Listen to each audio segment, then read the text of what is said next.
Introducing the new Pepsi Stuff catalog.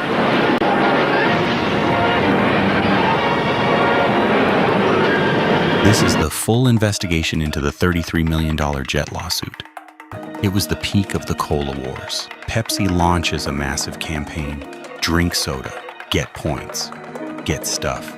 75 points for a t-shirt, 1,400 points for a leather jacket. But at the very end of the commercial, they made a joke. A Harrier fighter jet for 7 million points. Everyone laughed. Everyone. Except business student John Leonard. He pulls out a calculator. Buying 7 million cans?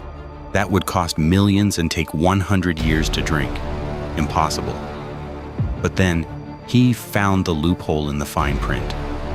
You could buy points for 10 cents each, a $32 million military jet, for exactly $700,000. He finds investors, he raises the money, he writes a certified check, and he mails it to Pepsi headquarters. John checked his mailbox every single day, expecting the keys to a Harrier fighter jet. Instead, he got an envelope, a coupon for 2 free cases of soda, and a letter saying the jet was just humor. Pepsi thought the kid would just go away. They were wrong. John didn't want the soda. He wanted the damn jet.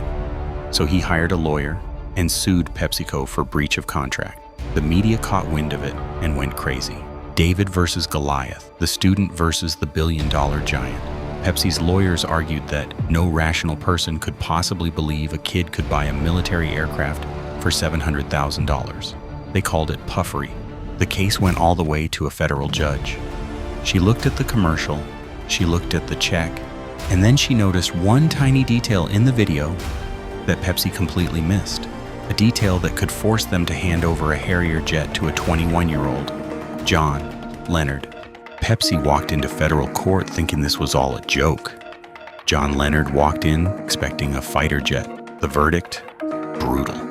Judge Kimba Wood ruled that no reasonable person would believe a $32 million military weapon could be bought for $700,000. She called the commercial mere puffery. John Leonard walked away with $0 and 0 jets. But Pepsi didn't walk away completely clean either. Terrified of the next John Leonard, Pepsi was forced to edit the commercial. They changed the price to 700 million points. And they added 2 words that changed marketing history. Just kidding. Pepsi kept their jet, but they lost their sense of humor.